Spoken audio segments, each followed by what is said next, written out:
Hey everybody, it's Romania Black, and we are on episode 3 of Death Parade. Oh my gosh. Okay, so I am back from my trip. I'm ready to dive into episode 3. I'm excited. The first 2 episodes, I went back and rewatched episode 2 last night and listened to my discussion about it to refresh me, because it's been like a good solid 2 weeks since I've seen the show. But yeah, getting a little chunk of lore, but still many questions on how things are run. We have Nona, we have Decim, we have Decim. I'm sure that I think somebody commented on how to pronounce it. I'm going to go back and check that out, but just humor me because I'm the world's worst at pronunciation. I'm going to listen closely to hear what the black-haired girl calls him and see on pronunciation of that. But yeah. So I do have some interesting information that people have gave me through the comments. Everybody's been super nice, not spoiling me, things like that. I'm very intrigued by this series because we know it's only 12 episodes, 13 if you count the OVA, and that it's a pretty self-contained story. Apparently, it came out a while ago. But I'm very curious about the lore of this world, the games that determine whether you're reincarnated or you go to the void. Nona has her own little sphere of existence that's rather interesting, and the black-haired girl seems to have come from that. She's has great chemistry with Decim already, and they've been on screen for like 30 seconds together. I'm really excited, right? And of course, everybody says the OP and the ED is amazing. So yes, very much so. But yeah, there's lots of world building things I'm curious about. I'm hoping that as we go through these episodes, as we get each little episode, we'll get more with the world building as we go. I'm hopeful for that.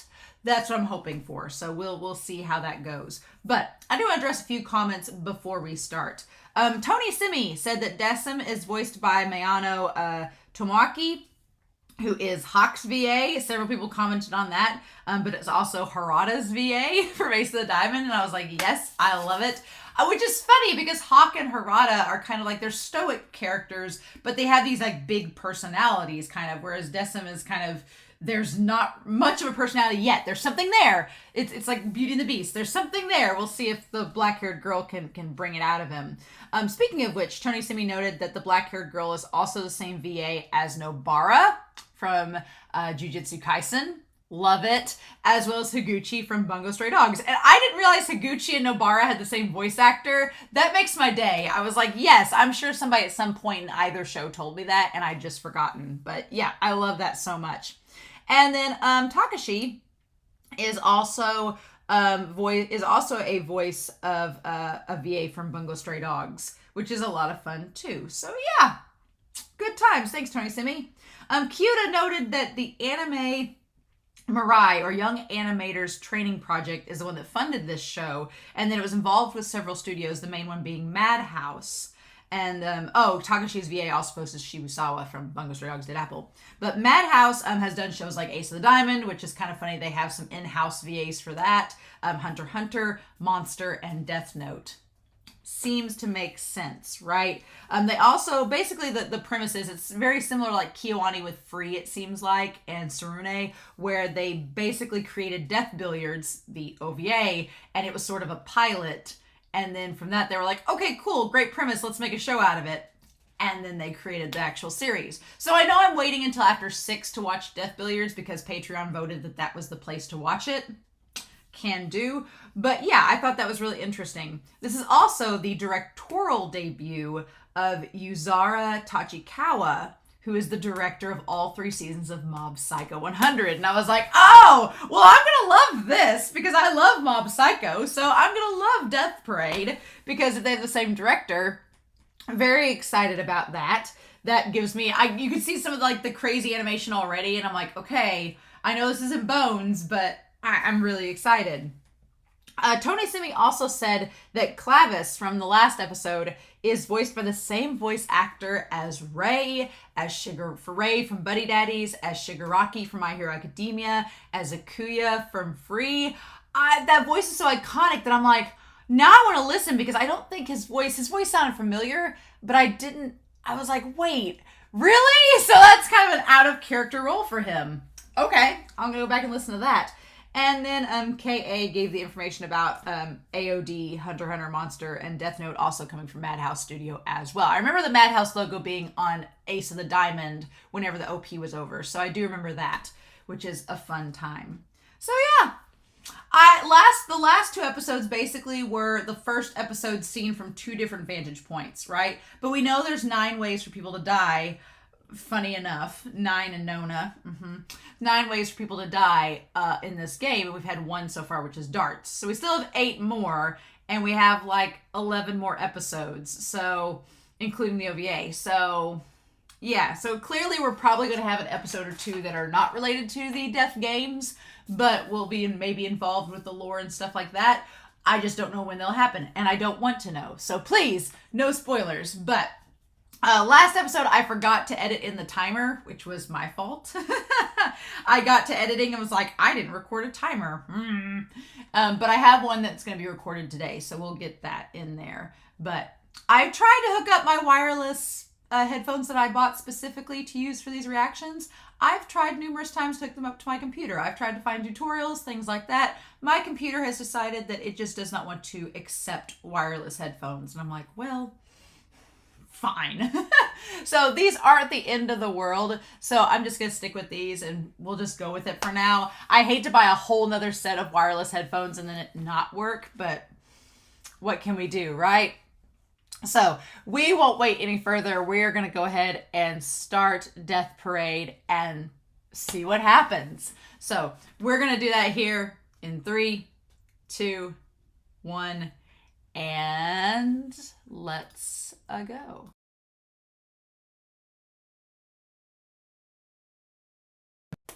Aw, this is a very straightforward episode of Death Parade, which was great. Very, very, very straightforward. I really appreciated that about it. It didn't try, like at this point we know the mechanics of the world, right? We know the mechanics of the world. We know how it functions. We know that there's 9 games. Now we have bowling out of the way. Glad to do that. They make a really macabre twist on it, which is fun. Like just the fact that like you can feel each other's heart through the bowling ball, like and feel the pulse. Like that's just bleh. But it's almost like sensual and kind of sexual in a way, oddly enough, and it's very intimate. And so, which makes sense with these two, but what a little cute, I say cute, what a twist at the end. I want to go through that again and kind of tie through that and like what I was thinking as the reaction was going on and what we end up getting at the end of it. But what I like most about this episode is that we took the first 2 episodes to explain the mechanics, explain the black-haired girl role in this show so far, and Decim, not Decim, it's Decim, great. So Decim and the black-haired girl and how they're functioning in this. But what's interesting is that the outcome of this seems to be the opposite of the first episode, which is interesting because I was starting to get a little worried that I was getting a little worried that every single death situation would be this doom and gloom scenario. The twist kind of almost makes it seem like it's going to go that route, but then it doesn't. It doesn't go that route. It does not go the route of everything being kind of nihilistic and in vain. These 2 characters kind of figured out about each other, and unfortunately in death figured out that they really did like each other. And it's so tragic, right? It's so tragic in a sense because she was always there. She'd been there from the start and he never noticed her. And then she had this surgery, this plastic surgery, and changed her face. And then he noticed her. But it's like she was there all along. If you just talked to her and connected with her, then you would have realized that. And it wasn't until death that they even got a chance to like go on a date and realize that they would have been great for each other. It's basically like, you know, you only live once, so you better make those connections now because you might not get a chance in the afterlife. You might be playing a bowling game against one another. But here's the thing. I think they both ended up getting reincarnated, right? Because now that Decim said, he said, you'll either go to heaven or hell. It makes sense now that it is not absolute that one will go to one and one will go to the other, right? It appears as if that's not the case. It's not going to be one of you has to be reincarnated and one of you has to go to the void. No, that doesn't seem to be the case. It's the fact of if you both are good people based on your memories, then you both get to go and get reincarnated. So on the one hand, that's a good thing, because that means that in the game, it is not a predetermined thing that someone is going to have to be, thrust into the void no matter what. No, you both could be saved and be reincarnated. Cool. That's good to know.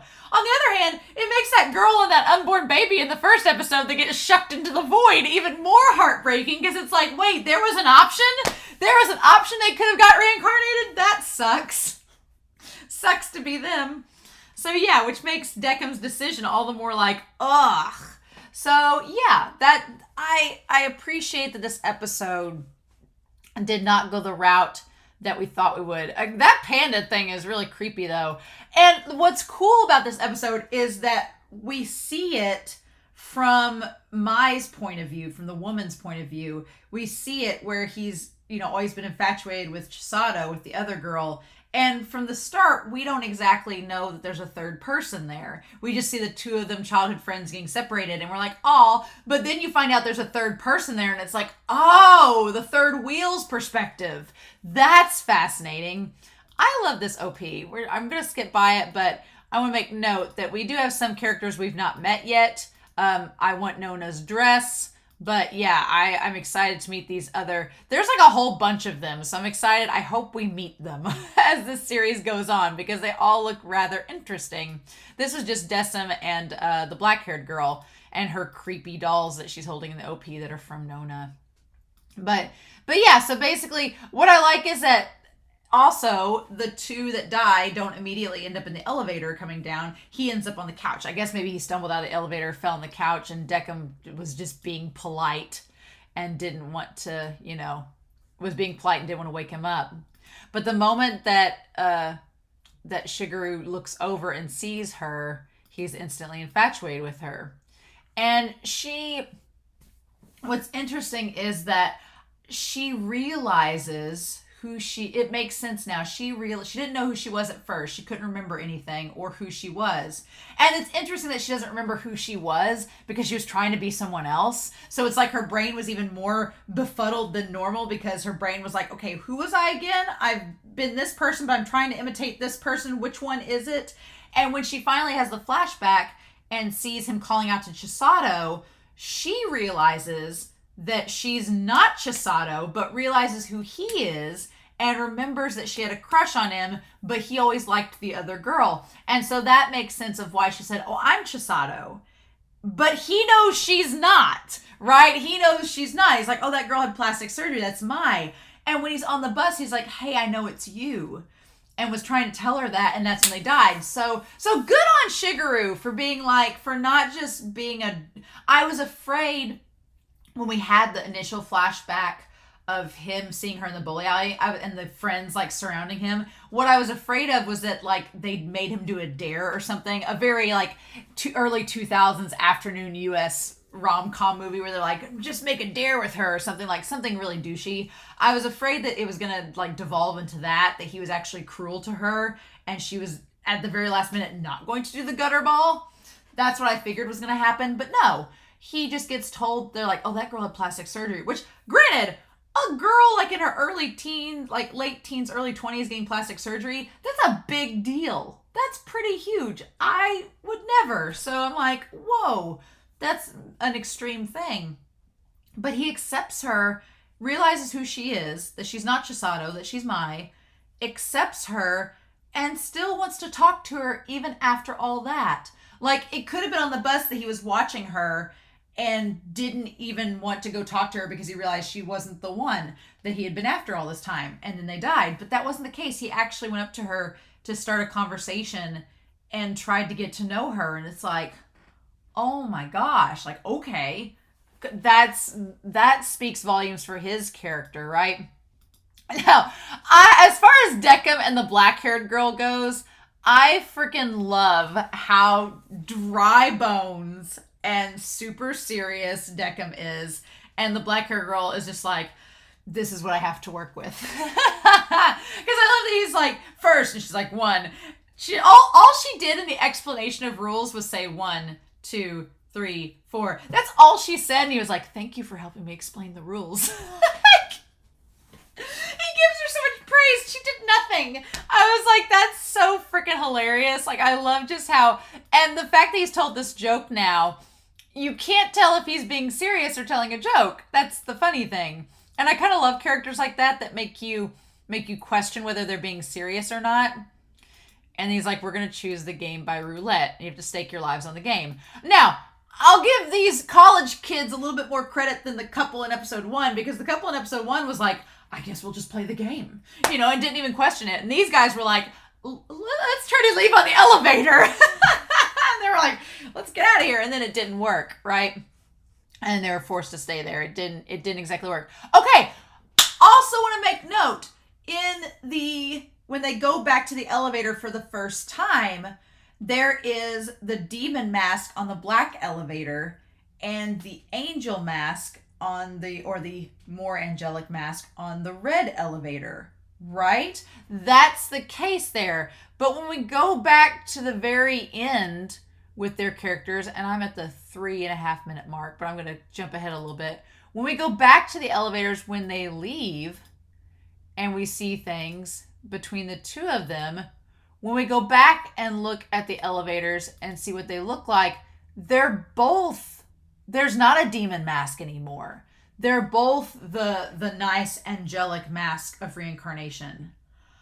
So it can change. Okay, and I feel like that's not an animation error, because you would think you'd catch something like that. So the fact that they both get reincarnated, that's really nice. I like that little touch, because it's so good. It suggests that maybe in the future, when they relive their lives, they can meet one another again and fall in love from the start and get to live a happy life. Like that gives you a little bit of hope in this series, because based on the first 2 episodes, I was like, oh, is this going to be like all doom and gloom and there's no happy endings for anybody, and it's going to be one of those series where you just kind of feel sad at the end of it? And that doesn't seem to be the case. That seems to be like, okay, no, if the characters make good decisions and if they reconcile and things end well, like they go on their date and everything, then they have a chance to maybe see each other again in the future. I'm so glad, because I was really worried, like watching their date in the ED. I was like, man, this is all really touching and stuff. It's a shame one of them's going to be thrust into the void. But no, it seems like they're both getting reincarnated, which is good. I'm like, good deal. Glad we've got that. Awesome. I like that. So yeah, we cut back to them. We'll go back to the beginning. And I like the little subtle things that the show does to kind of hint at her not being Chisato. Like when she's in front of the mirror, she's touching her face and she says, it's like I'm not even myself. And yeah, because she's had the plastic surgery. That's a clue that she isn't who she thinks she is. And that's why her brain's so messed up, because it can't process and connect the dots with her identity. It's great. And she can't even remember her name. And he's like, oh, I remember my name. And then I like, the Decim's like, oh, as you play the game, you'll figure out your name. And they're like, how do you know this, psychic man? And he's like, don't question me. I know what I'm doing. And so she convinces him to play the game, right? And they're both like, okay. I love his face when he looks down at the roulette button. He's just kind of like, really? This is what we're doing? So we've gotten the 2 corners now. We have darts and we have bowling. We have the two corners are now done. And then yeah, it becomes this giant bowling alley. I would think if I was in this situation and a big poof of dust, magical light show and stuff appeared, and then there's suddenly a bowling alley, I would question a few things about where I'm at and my situation, but it doesn't hit them until way into the game that they've died. I like the bowling balls are red and blue, and they both like attribute to their heartbeats. It's the fact that their hearts are in the bowling ball. I'm glad that neither of these caused pain to either one of them. And I feel like the games that they end up choosing, I know it's roulette and it's supposed to be random, but I feel like the games that they're choosing speak to their characters. So you have, on the one hand, in the first episode, the darts game, where the characters were throwing darts, like literal needles piercing each other and causing pain, which was mirroring the pain that each of them felt from what the other had said or done. So it was kind of mirroring that situation, where here, it's just like a date. It mirrors where they met at, where they met again at. It's like a way for them to connect. it doesn't cause each other pain. Like, it reflects upon their situation. So I'm going to be curious going forward if the games that are selected will reflect where each other are at in the relationship and their situation before their death, right? But yeah, I'm glad that there wasn't manipulation in this one. There wasn't like manipulation in this game where one person like figured out and like tried to like screw over the other person like in the first episode. No, it wasn't like that at all. The part where he like lifts, like puts his hand into the bowling ball and like feels her heart, and he's like, this is the warmth of her body, and he gets kind of like turned on by it. It's like, it just, the idea of him like touching her heart literally is, it's very sensual, very, very sensual, right? And just matching the pulses and everything. And just him falling in love with her in this game. And the tragedy is she's been there the whole time. And the thing that's so bonkers about it is that what jogs his memory to remembering her is her hair. But she didn't have plastic surgery on her hair. Like, that wasn't a thing. So it's just so funny how his memory works compared to hers. And then he's like, oh, it couldn't be her. And then they start to go along. And the black-haired girl's like, oh, this is a lot better than the last episode. Everybody's really friendly, and it's nice to have these once in a while. And I like that Decim's kind of like a Debbie Downer, where he's like, well, it won't be like this forever. Like, damn it, Decim, quit.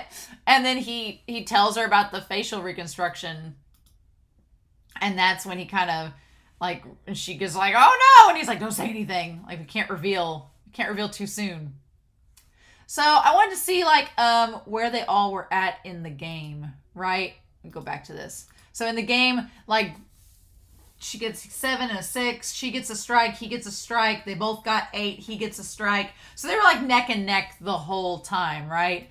And it's just this lovely episode of them like basically getting to know each other, and eventually he makes the wager to go on a date. And I'm with the black-haired girl like, this sucks, because yeah, this is a really touching moment and everything, but they're dead and they can go on a date, but it's like a one-time deal. And her expression when she's like, no, it's like she's watching this sitcom unfold, and Decim's just like, well, that's not gonna work. Like, just, I love how emotionless Decim is until he gets his, like I said in the last reaction, his two emotions are either moot, nothing, total monotone, or he's devastated because he was wrong.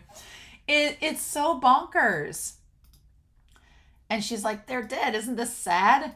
And he's like, oh, yeah. Like, our poor boy Decim doesn't understand love.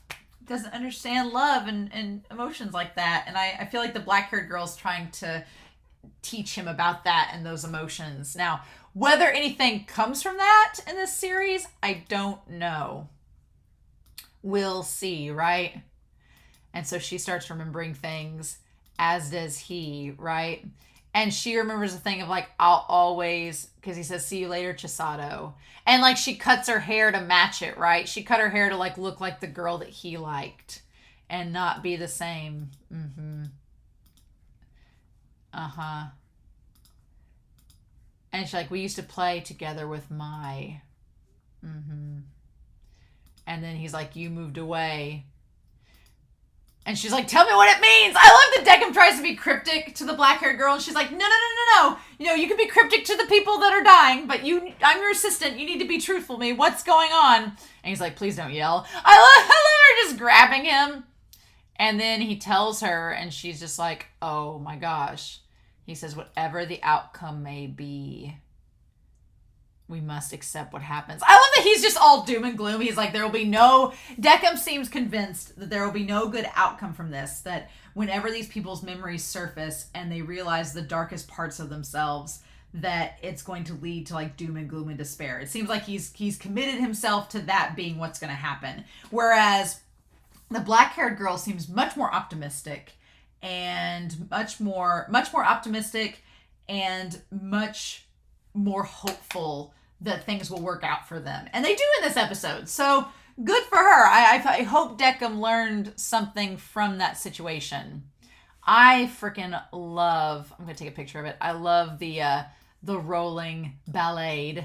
I love that, the little thing with the bowling ball. I love the intermission cards. They're really cute. I like them a lot.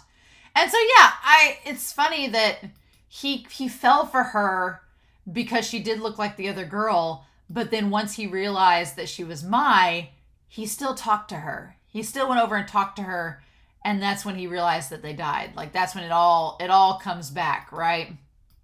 And he tries to play it off like he doesn't want to ruin it for her because she doesn't remember. So he's just sitting here being like, we died, oh my God, but I don't want to tell her because I don't want her to freak out. And then that's when she kind of figures it out too. And then she thinks back. And she thinks back. She's like, Chisato's gone away, huh? She thinks back to that moment. And he says, yeah. And she says, but I'm not going anywhere, okay? And he smiled at her. Like that was kind of the crazy thing. She thought the whole time that he never liked her like that. He was always chasing after Chisato. And the fact of the matter was, they both kind of realized at the end that they were always there for each other. It just, they didn't act on it until it was too late. I love the idea. I love the way they animated Shiguro, where he's just sitting there looking at the ground and he's so calm. Like when he's like, we've died, haven't we? Like, he's so calm about it. That animation is gorgeous in that moment, where it's just like, it's so quiet and tender, that moment. And Decim's like, yes.